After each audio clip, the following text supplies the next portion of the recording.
மேடையில் அமர்ந்திருக்கக்கூடிய மேன்மையாளர்கள் அனைவருக்கும் என் அன்பு வணக்கம்.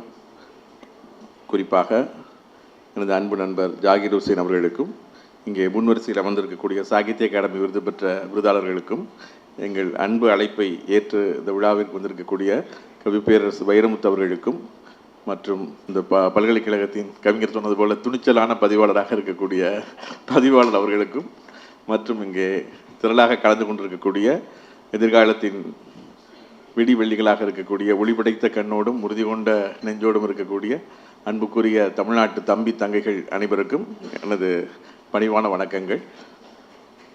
இந்த மொழிபெயர்ப்பை பொறுத்தமட்டிலே தமிழ்நாடு அரசு சில முக்கியமான முன்னெடுப்புகளை எடுத்து வருகிறது கடந்த 3 ஆண்டுகளாக. அதோடு தொடர்புடையவன் என்ற முறையில் என்னை இங்கே நண்பர் ஜாகிர் ஹுசைன் பேச அழைத்திருக்கிறார். அதனுடைய மொழிபெயர்ப்பில் இருக்கக்கூடிய சாத்தியக்கூறுகள், சிக்கல்கள் என்பது இன்றைக்கு இந்த கருத்தரங்கினுடைய தலைப்பாக இருக்கிறது.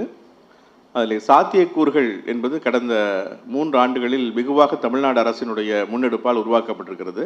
மாண்புமிகு தமிழ்நாடு முதலமைச்சர் அவர்களுடைய ஆணைக்கு நம்ப நமது தமிழ்நாடு அரசால் நடத்தப்படுகின்ற சென்னை பன்னாட்டு புத்தக திருவிழா என்பது மிக வேகமாக வளர்ந்து வரும் ஒரு புத்தக திருவிழாவாக இருக்கிறது.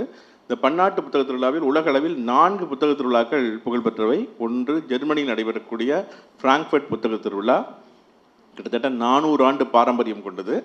அது முதலாக பைபிள் ஜெர்மன் மொழியில் மொழிபெயர்க்கப்பட்ட போது தொடங்கப்பட்டது. அந்த புத்தக திருவிழா தொடர்ந்து நடந்து வருகிறது. கடந்த 75 ஆண்டு காலமாக கிட்டத்தட்ட ஒரு ஒலிம்பிக் போட்டி போல 100க்கும் மேற்பட்ட நாடுகள் பங்கேற்கிற மாதிரி பதிப்புரிமைகளை வாங்குவது, விற்பது என்ற அடிப்படையிலே நடைபெற்று வருகிறது. தமிழ்நாட்டிலிருந்து சில தனியார் பதிப்பாளர்கள் ஒரு 15 ஆண்டுகளாக அதில் பங்கேற்று வருகிறார்கள். கடந்த 3 ஆண்டுகளாகத்தான் தமிழ்நாடு அரசின் சார்பிலே நாங்கள் பங்கேற்று அங்கு அரங்கு அமைத்து எல்லா பதிப்பாளர்களுக்கும் அது குறித்த விழிப்புணர்வு ஏற்படுத்த வேண்டும், எல்லா எழுத்தாளர்களும் அங்கே கொண்டு செல்லப்பட வேண்டும் என்பதற்காக தமிழ்நாடு அரசு இந்த முன்னெடுப்பை எடுத்துள்ளது. இலக்கியம் என்பது ஒரு அரசினுடைய முன்னெடுப்புகளில் இருக்கக்கூடியது அல்ல. அரசு என்பது கல்வி, சுகாதாரம், மக்கள் நலம் அப்படிதான் பயன்படும். ஆனால் தமிழ்நாடு அரசு இலக்கியத்திலும் ஒரு சமூக நீதி வேண்டும், எல்லா தரப்பு எழுத்தாளர்களும் அங்கே சென்று அடைய வேண்டும் என்ற நோக்கத்தோடு இலக்கியத்தையும் இந்த பன்னாட்டு திருவிழாவையும் முன்னெடுத்திருக்கிறது. இதில் இருக்கக்கூடிய சார்புத்தன்மையை நீக்கி, அதாவது இலக்கியத்தில் இருக்கக்கூடிய மிகப்பெரிய ஒரு இடைஞ்சல் என்னவென்று சொன்னால், இது ஒரு சப்ஜெக்டிவ் பிஸ்னஸ் என்று சொல்வார்கள். எனக்கு என்ன பிடிக்குமோ அதை மட்டும்தான் நான் வெளியிடுவேன் எனது பதிப்பகத்தில்.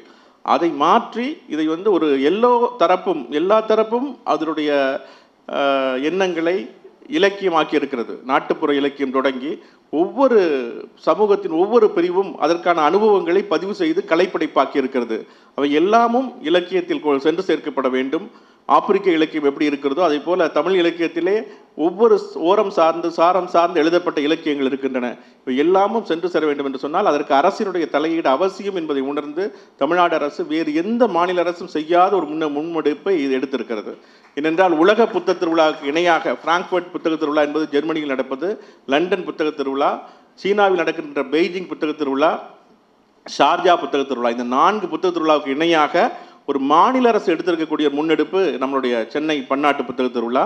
முதல் ஆண்டிலே 24 நாடுகள் பங்கேற்றார்கள். 22ஆம் ஆண்டு அதுவே வருமா என்ற எங்கள் சந்தேகத்தோடு நாங்கள் அதை நடத்தினோம். 24 நாடுகள் வந்தன.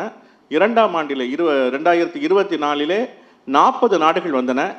இந்த ஆண்டு 25ஆம் ஆண்டு நடந்த இதில் எங்களுக்கு வந்த விண்ணப்பங்கள் 89 நாடுகளிலிருந்து வந்தன. நாங்கள் அவற்றை வடிகட்டி 64 நாடுகளை தேர்வு செய்தோம். அந்த 64 நாடுகளிலிருந்து பிரதிநிதிகள் கலந்து கொண்டிருக்கிறார்கள். அடுத்த ஆண்டு 2026ஆம் ஆண்டு 100 நாடுகள் பங்கேற்கும் என்று தமிழ்நாடு அரசு அறிவித்திருக்கிறது. மாண்புமிகு கல்வித்துறை அமைச்சர் அவர்கள் அறிவித்திருக்கிறார். அதை நிறைவேற்றும் பணியில் நாங்கள் ஈடுபட்டிருக்கிறோம். இந்த மொழிபெயர்ப்பிலே நாங்கள் சந்தித்த சில அனுபவங்கள், ஒரு சில அனுபவங்களை மட்டும் இதில் மொழிபெயர்ப்பாளர்கள் இருக்கிறார்கள். அவர்கள் மொழிபெயர்ப்பில் என்னென்ன பிரச்சனைகள் இருக்கிறது என்பதை இன்றைக்கு கருத்தரங்கில் விவாதிக்க இருக்கிறார்கள்.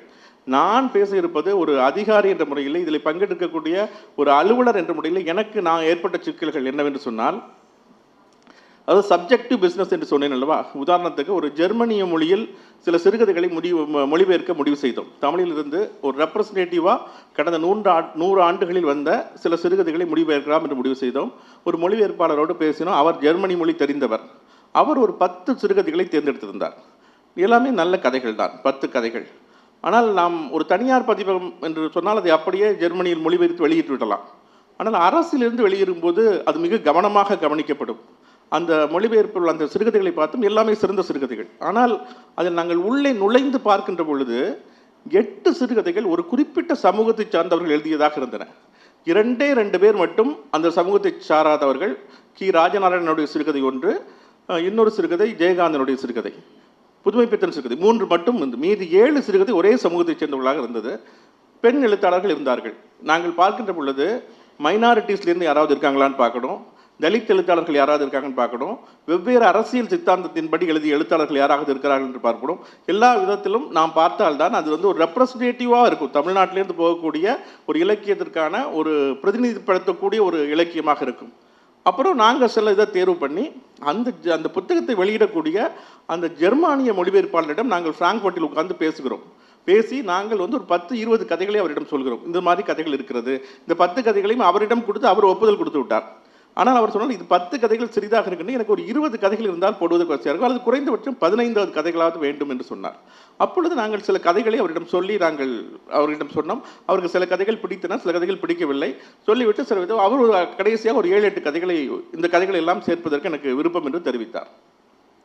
பின்னர் இங்கே வந்து அந்த மொழிபெயர்ப்பாளரிடம் பேசினால் அவர் ஏற்றுக்கொள்ள மறுக்கிறார். நான் பண்ண மாட்டேன், நான் அந்த 10 கதைகளை வேணால் வெளியிடுவேன், வேறு கதைகளை நான் மொழிபெயர்க்க மாட்டேன், எனக்கு உடன்பாடு கிடையாது, எனக்கு இவர்கள் தான் பிடித்தவர்கள் என்று. அப்பொழுது நாங்கள் அக்ரிமெண்ட் போட்டிருந்தோம். அவர் வந்து அக்ரிமெண்ட்டில் வந்து ஷார்ட் ஸ்டோரி கலெக்ஷன் அப்படின்னு தான் போட்டிருக்கோம், செலக்டட் ஷார்ட் ஸ்டோரிஸ் என்று. யார் செலக்டட் என்று இல்லை, நாங்கள் செலக்ட் பண்ணுவதா, அவர் செலக்ட் பண்ணுவதா, வெளியிடக்கூடிய வெளிநாட்டு பதிப்பாளர் செலக்ட் பண்ணக்கூடியதா என்பது இல்லை, செலக்டட் ஷார்ட் ஸ்டோரி கலெக்ஷன் என்று. இவர் சொல்கிறார் செலக்டட் என்றால் நான் செலக்ட் பண்ணுவதா, நான் தான் மொழிபெயர்ப்பாளர், நான் தான் முடிவு பண்ணுவேன் என்கிறார். அப்படி என்றால் இதை நாங்கள் எடுத்து செல்வதற்கே வாய்ப்பில்லை. நாங்கள் அரசாங்கத்திற்கு சில கொள்கைகள் இருக்கின்றன, இதில் வந்து உங்களுக்கு பிடித்ததை சொல்லுங்கள், இந்த கதை ஏன் பிடிக்கவில்லை என்று சொல்லுங்கள், நாங்கள் வேறு கதையை மாற்றி தருகிறோம். அது வெளியிடக்கூடிய ஜெர்மானிய பதிப்பாளருக்கு பிடித்திருக்கிறது, நீங்கள் எப்படி மாட்டேன் என்று சொல்கிறீர்கள் என்று அவரிடம் கேட்டோம். அவர் அதற்கான விளக்கம் சொல்ல முடியாது. அதனால் அவரால் சொல்ல முடியவில்லை. அதற்கு அப்புறம் நாங்கள் அவரிடம் பல்வேறு கதைகள் சொல்லியிருந்தோம். அந்த கதைகளில் பார்த்தீர்கள் சொன்னால் எல்லோருடைய எழுத்தாளர் கதைகளும் இருந்தது. எழுத்தாளர் ஜெயமோகனுடைய கதை இருந்தது, கவிப்பேரரசு வைரமுத்துடைய தூரத்து உறவு என்ற சிறுகதை இருந்தது, இப்போ எஸ் ராமகிருஷ்ணனுடைய கதை இருந்தது, இமயம் அவர்களுடைய கதை இருந்தது, அம்பை அவர்களுடைய கதை கூட ஒன்று இருந்தது. அதிலிருந்து முதலில் சூடாமணி கதை இருந்தது, அம்பை கதை இல்லை. சூடாமணி கதை மட்டும்தான் அதில் இருந்தது, அம்பை கதை இல்லை. அதுக்கப்புறம் நாங்கள் எல்லாத்தையும் பார்த்து எல்லாத்தையும் நாங்கள் எடுத்து இந்த கதையை சேர்த்திருந்தோம். அந்த ஜெர்மானிய பதிப்பாளர் என்னென்ன அடிப்படையில் அவருக்கு பிடிக்கும் என்று எடுத்திருந்தார். கவிஞர் இங்கே இருப்பதால் அவருடைய கவிதை மட்டும் சொல்கிறேன். ஒரு சின்ன கதை, தூரத்து உறவு என்ற ஒரு கதை, அது வந்து அவருடைய சிறுகதை. அந்த சிறுகதையினுடைய உள்ளடக்கம் என்னவென்று சொன்னால், அமெரிக்காவில் இருக்கக்கூடிய வசிக்கக்கூடிய ஒருவர் இங்கே அவருடைய தந்தை இறந்து போகிறார். அதற்காக அவசரமாக வந்து போக வேண்டிய ஒரு சூழல்.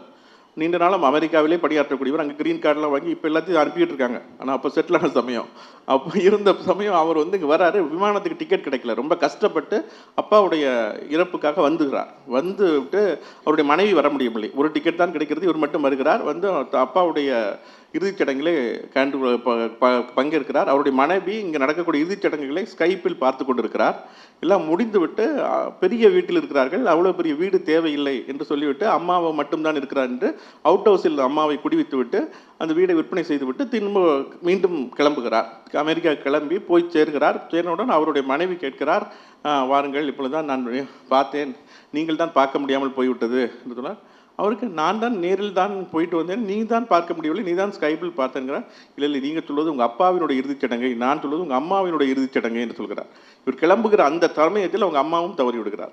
ஸோ இது மாதிரி ஒரு சோகமான இதற்கு வந்து தலைப்பு வந்து கவிஞர் வச்சது தூரத்து உறவு.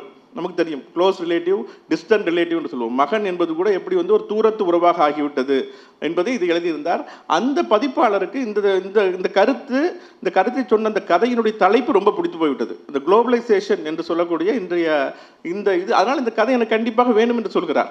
ஸோ இந்த மாதிரி எங்க மொழிபெயர்ப்பாளர் சொல்கிறார், I respect mister Vairamuthu, he is a great lyricist, but and a short story writer he will not be coming. It is her assessment. அந்த மொழிபெயர்ப்பாளரோட அசஸ்மெண்ட் வந்து அவர் பெரிய ஒரு பாடலாசிரியர், அதை நான் அவரை பெரிதும் மதிக்கிறேன். ஆனால் சிறுகதை எழுத்தாளர் அல்ல. நான் சொன்னேன், அம்மா நீங்கள் விமர்சகர் அல்ல, நீங்கள் இந்த பொறுத்தை பட்டபடியில் நீங்கள் வந்து ஒரு மொழிபெயர்ப்பாளர். எனவே நாங்கள் என்ன சொல்கிறோமோ அதை நீங்கள் மொழிபெயர்ப்பு தர வேண்டும், அதுதான் உங்களுடைய பணி. நான் முடியவே முடியாது என்றார். அதற்கப்புறம் நாங்கள் சொன்னோம், சரி நீங்கள் மொழிபெயர்க்க வேண்டாம், நாங்கள் இன்னொரு மொழிபெயர்ப்பாளர் அமைத்து இந்த 5 கதைகளையும் 7 கதைகளையும் மொழிபெயர்த்துக் கொள்கிறோம் என்று சொன்னார். அப்புறம் அரை மனதாக அவர் சம்மதித்தார். நாங்கள் யார் யாரிடமோ சம்மதம் வாங்க வேண்டும், அதற்கென்ற அதிகாரிகள் எல்லாம் இருக்கிறார்கள், அதையெல்லாம் விட்டுவிட்டு அந்த மொழிபெயர்ப்பாளருடைய சம்மதத்தை பெறுவதுதான் எங்களுக்கு பெரிய இதாக இருந்தது. எங்களுக்கு இன்னொரு மொழிபெயர்ப்பாளரை வைத்து அந்த குறிப்பிட்ட கதைகளை எல்லாம் மொழிபெயர்த்து சேரலாதர் என்ற ஒரு மொழிபெயர்ப்பாளர் மொழிபெயர்த்தார். அந்த மொழிபெயர்ப்பு கடந்த இப்பொழுது ஜனவரி மாதத்திலே அந்த ஜெர்மானிய சிறுகதைகள் தமிழிலிருந்து அங்கே கொண்டு வரப்பட்டுள்ளன. அதில் உள்ள புதுமை பித்தனில் தொடங்கி கிட்டத்தட்ட ஒரு முக்கியமாக இருக்கக்கூடிய தமிழில் இருக்கக்கூடிய தி. ஜானகிராமன், கி. ராஜநாராயணன், அம்பை, சூடாமணி, ஜெயமோகன், வைரமுத்தவர்கள், இமயம் என்று எல்லாருடைய சிறுகதைகளும் அதில் இருக்கின்றன. ரெப்ரஸன்டேட்டிவாக ஒவ்வொருத்தருடைய கதைகள் சேர்ந்து இது ஒரு தொகுப்பு. விஜயகாந்தன் கதை எல்லாமே இருக்கிறது. ஸோ இது நாங்கள் கொண்டு வந்திருக்கக்கூடிய ஒரு தோப்பில் முகமதுரான் கதை இருக்கிறது. ஸோ எல்லா கதைகளையும் நாங்கள் ஓரளவுக்கு ரெப்ரஸன்டேட்டிவாக கொண்டு வருகிறோம். இப்படித்தான் பாடநூல் கழகம் அரசு செயல்படுகின்ற பொழுது தமிழ் இலக்கியங்கள் எவை சென்று சேர வேண்டுமோ அதில் எந்த பாரபட்சமும் இல்லாமல், அது பல்குழுவும் பால் செய்யும் உட்பகையும் என்று வள்ளுவர் சொல்வார். அந்த மாதிரி பல்குழுவும் பால் செய்யும் உட்பகையும் இல்லாமல் இலக்கிய உலகம் இயங்க வேண்டும் என்பதற்காக தமிழ்நாடு அரசு சில முன்னெடுப்புகளை எடுத்து வருகிறது. அந்த முன்னெடுப்பு வெற்றி பெறும், இன்னும் மிகப்பெரிய வெற்றி பெற வேண்டும் என்பது என்னுடைய ஆசை. நண்பர் ஜாகீர் ஹுசைன் சொல்கின்ற பொழுது ஒன்று சொன்னார், எல்லோரும் எழுத்தாளர்களை நாம் மறைந்த பின்பு கொண்டாடுகிறோம் என்று. வள்ளுவர் அப்போதே சொல்லியிருக்கிறார், நத்தம்போல் கேடும் உளதாகும் சாக்காடும் வித்தகர் கல்லால் அரிது என்று சொன்னார். பாரதிக்கும் அதே நிலைமை, புதுமை பித்தனுக்கும் அதே நிலைமை. இருக்கின்ற பொழுது அவர்களை கேடுதான் சூழ்ந்து நிற்கும், இறந்த பிறகு கொண்டாடப்படுவார்கள். அது வித்தகர்களுக்கே அமையக்கூடிய விதி. அதை மாதிரி இல்லாமல் இருக்கிற பொழுதே கொண்டாடப்படுவதற்கு நாம் மொழிபெயர்ப்பை முன்னெடுத்து செல்ல வேண்டும். அதை தமிழ்நாடு அரசு மிக விரைவாக செய்யும். இப்பொழுது ஆக்ஸ்போர்ட் யூனிவர்சிட்டி பிரஸோடு 12 நூல்களை மொழிபெயர்ப்பதற்கான ஒப்பந்தம் கையெழுத்தாகியிருக்கிறது. பல்வேறு தரப்பு அந்த பட்டியல் உங்களுக்கு நண்பர் ஜாகீர் ஹுசைன் அவர்கள் உங்களுக்கு சொல்வார்கள். எல்லா தரப்பு எழுத்தாளர்களையும் நாங்கள் அதில் உள்ளடக்கி இருக்கிறோம். கவிக்கு அப்துல் ரஹ்மான் கவிதைகளை அவர் மொழிபெயர்க்க இருக்கிறார். கவிப்பேரரசு அவர்களினுடைய சகா ஆஃப் காக்டஸ் லேண்ட் என்று சொல்லக்கூடிய கள்ளிக்காட்டு இதிகாசம் ஆக்ஸ்போர்ட் யூனிவர்சிட்டி பிரஸினுடைய வெளியீடாக வர இருக்கிறது. பாரதியாரை பற்றி ஒரு ரீடர் வர இருக்கிறது. இதே போல ஒரு 12 மொழிபெயர்ப்புகள் எந்த எழுத்தாளரையும் விட்டுவிடாமல் முத்துலிங்கத்தினுடைய கதைகள் வர இருக்கின்றன. இப்படி எல்லா எழுத்தாளர்களையும் உள்ளடக்கி அந்த 12 தொகுப்புகளை நாங்கள் உருவாக்கி இருக்கிறோம். பெண் எழுத்தாளர்கள், பல்வேறு சித்தாந்தம் சார்ந்து எழுதக்கூடிய எழுத்தாளர்கள், தலித் எழுத்தாளர்கள் என்று யாரையும் விட்டுவிடாமல் எல்லா தரப்பு எழுத்தாளர்களையும் தமிழ் எழுத்து முன்னோடிகள் என்று கொண்டு வர இருக்கிறோம். இது ஒரு அரசு தலையிட்டு செய்ய வேண்டிய காரியம். அதை தமிழ்நாடு அரசு செய்து கொண்டிருக்கிறது. இதில் நாங்கள் இளைய தலைமுறை அதிகமாக நாம் பயன்படுத்துகிறோம். ஏனென்றால் மொழிபெயர்ப்பு என்பது மொழிபெயர்ப்பாளர்கள் ரொம்ப குறைவாக இருக்கிறார்கள். அப்படி போனாலும் ஒரு குறிப்பிட்ட சமூகத்தை சார்ந்தவர்களாக இருக்கிறார்கள். அப்படி இல்லாமல் பரவலாக இருக்க வேண்டும் என்பதுதான் நம்மளுடைய அரசினுடைய கொள்கை. அதற்கு எங்களுக்கு உடனே உறவக்கூடிய கண்ணையன் தட்சிணாமூர்த்தி சார், நல்லதம்பி சார் போன்றவர்கள் எங்களுடைய கிராண்ட்ஸ் கமிஷனிலிருந்து உருகிறார்கள். நண்பர் ஜாகீர் ஹுசைன் பெரிதும் உதவி வருகிறார். இது போன்ற மினி கிருஷ்ணன் அவர்கள் உதவி வருகிறார்கள். அவர்கள் எல்லோருக்கும் நன்றியை சொல்லி இந்த மொழிபெயர்ப்பை பெரிய அளவில் எடுத்துச் செல்வதற்கு மாணவர்கள் மொழிபெயர்ப்பு திறன் பெற வேண்டும். அதற்காக பாடநூல் கழகம் பயிற்சி நடத்துகிறது. அதாவது ரோலிங் இன்டர்ன்ஷிப் என்று 2 வாரங்கள் நீங்கள் மொழிபெயர்ப்பு பயிற்சி எடுத்துக்கொள்ளலாம். அதற்கான பயிற்சி எங்களது பாடநூல் கழகத்திலேயே வழங்குகிறோம். மூத்த மொழிபெயர்ப்பாளர்கள், சாகித்ய அகாடமி விருது பெற்ற மொழிபெயர்ப்பாளர்கள் எல்லாம், வெங்கடசுப்பு நாயக்கர் சாரை எல்லாம் நாங்கள் அழைத்து அந்த பயிற்சிகளை பயன்படுத்த இருக்கிறோம். இவர்கள் எல்லாம் பயிற்சி இந்த பயிற்சியை மிகவும் சிறப்பாக தொடர்ந்து எடுத்துச் செல்ல இருக்கிறோம். எனவே நீங்கள் மொழிபெயர்ப்பு திறனை வளர்த்து கொண்டு இதில் இருக்கக்கூடிய சிக்கல்களை குறைத்து சாத்தியக்கூறுகளை அதிகப்படுத்துவதற்கு உதவ வேண்டும் என்று நான் கேட்டுக்கொண்டு வாய்ப்புக்கு நன்றி கூறி விடைபெறுகிறேன். நன்றி, வணக்கம்.